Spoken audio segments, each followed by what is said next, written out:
আহলে বয়তর মহব্বত আমরা রুফিও একদিকে ওয়াজিব, আহলে বয়তর উপরে সালাম না দিলে নামাজ পরিপূর্ণ হয়। অন্য মানুষের নমাজের অবস্থায় সালাম দিলে নমাজ বাসিত হয়ে যায়, আর আহলে বয়তর উপরে সালাম না দিলে নমাজ পরিপূর্ণ হয় না। আহলে বয়তর সাথে মহব্বত এটা ইমানের চাহিদা। কিন্তু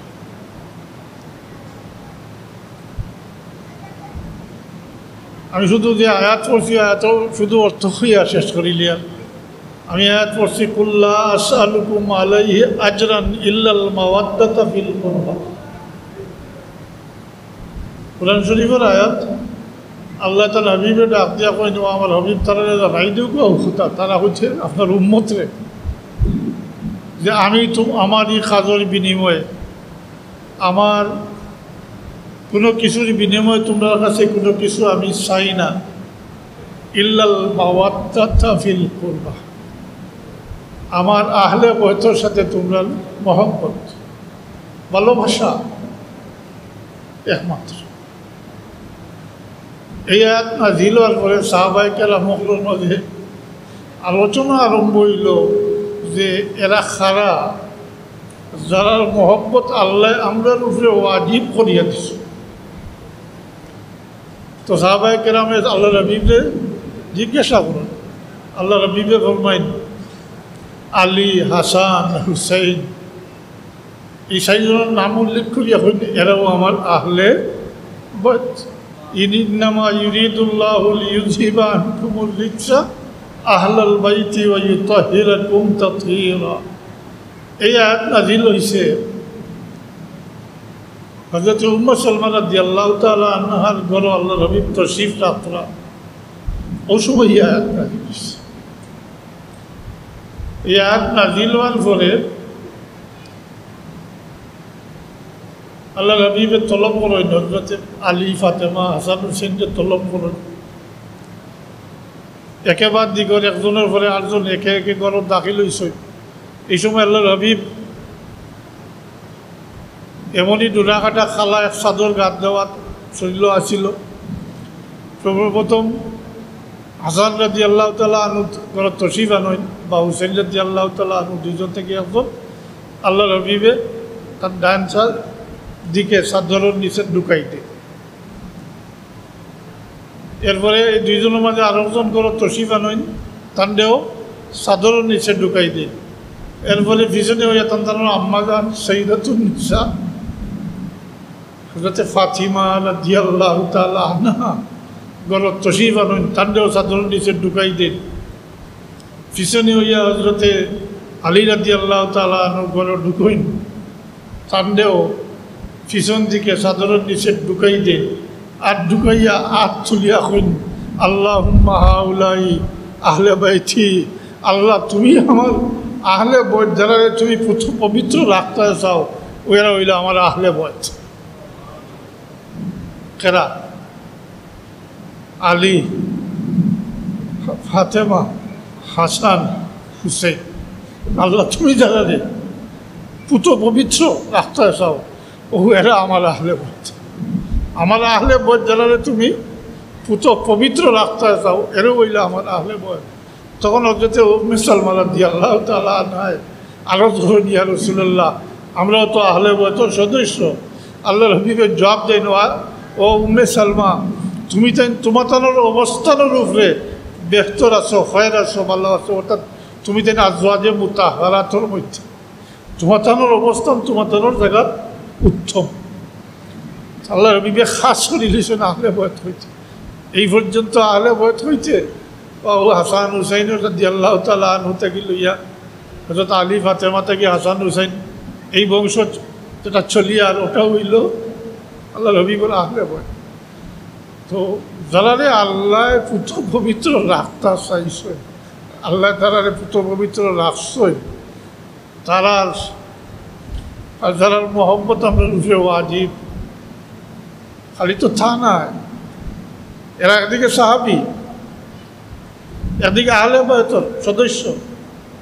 হযরত আলী, ফাতেমার লক্ষ্য জিগার আল্লাহর হাবিবের জানার জান, কারণ প্রত্যেক মানুষের নসব সাবিত হয় বাবা থাকি, প্রত্যেক মানুষের নসব সাবিত হয় বাবা থাকি। আল্লাহ রবিবে ফরমাইন মা খালা ফাতিমা, ব্যতিক্রম আমার ফাতিমা, কারণ ফাতিমা থাকি আমার বংশ নসব যেটা এটা সাবিত। অতএব বড় দুর্দিন ও বড় ফিতনার জমানাতে আমরা আইছি। সম্ভবত যদিও এই এজিদি কাফেলা বহুত আত্মাকি চলিয়া আর, কিন্তু বর্তমান জমানার যেভাবে প্রকাশ্য এজিদের নিষ্পাপ করবার লাগি, এজিদর নিষ্পাপ করতে গিয়ে হজরত হুসাইন রাদিয়াল্লাহু তাআলা আনহুর সমালোচনা, এটা আমরা শুনতেও আগে এটা প্রকাশ্যে আসলো না। এর লাগি একটা কথা মনে রাখুন জানি যে এজিদরে রক্ষা করার কোনো সুরত নাই, কোনো হিলাসাদি করিয়া কুচে খামাইত। ইমাম আহমদ ইবনে হাম্বল রহমতুল্লাহ আলাইহি ওয়াকিয়া হাররার উপরে ফতোয়া দিয়েছেন এজিদ কাফির। সাইর মজহবের মাঝে এক মজহব হাম্বলি নেন, ইমাম আহমদ ইবনে হাম্বল রহমতুল্লাহ আলাইহি ওয়াকিয়া হাররার ঘটনার পরিপ্রেক্ষিতে এজিদরে কাফির ফতোয়া দিয়েছে। যাই হোক, আহলে সুন্নাতুল জামাতের আকীদা যেটা হইল সারসংক্ষেপ করিয়া, এটা হইল কোনো মানুষের গালিয়ে তো লাভ নাই। এজিদ লাইন কিয়ামত পর্যন্ত আল্লাহ লানত বর্ষিত হইব, যেহেতু ওয়াকিয়া হাররার ঘটনার দ্বারা একেবারে পরিষ্কার। আর মদিনা শরীফের লাগিয়া মদিনা শরীফের শহরের সাথে মদিনা শরীফের বাসিন্দাগুলোকে খারাপ কাম না খারাপ কামর ইরাদা যদি করে, তার উপরে আল্লাহ লানত, ফিরিস্তা হকল লানত, মুমিন হকল লানত। এদিকে মদিনা শরীফ 3 দিনের লাগি মবা করে দিলাইছিল। এরপরে এজিদে আর কীভাবে নিষ্পাপ প্রমাণ করবা? এজিদের আহলে সুন্নাতুল জামাতের আকীদা হইল গালিয়া যেহেতু লাভ নাই, এজিদ লাইন কিয়ামত পর্যন্ত লানত বর্ষিত হইব, তাই আমরা গালাগালি থাকি বিরত থাকি। কিন্তু বর্তমান পরিস্থিতি এমন হয়েছে, এজিদের বাহিনী হতাশা দিয়ে হয়েছেন, এজিদের বালা মানুষ তো নয় রাদিয়াল্লাহু তাআলা আনহু লানতুল্লাহি লানতুল্লাহি ওয়াল মালাইকাতি ওয়াল কিতাব ওয়াল মুমিনিন, মুমিনের কথা কি লানত। তো যাই হোক, আল্লাহ আমরা সহি সকিম বুঝ আকিদা বিশ্বাস যেটার উপরে আমরা আকাবির ওগুলো চলিয়ে আইসো, আল্লাহ আমরা ওটার উপরে সাবিত কদম রাখুক।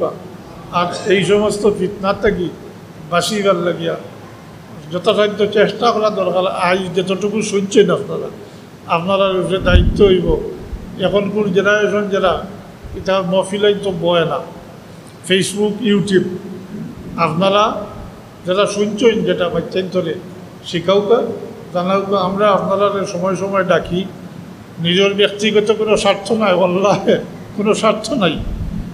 এটা মিটি যাক মানুষের অন্তর থেকে আহলে বয়তর মহব্বতকে দূর করবার লাগে। এগুলো মাটো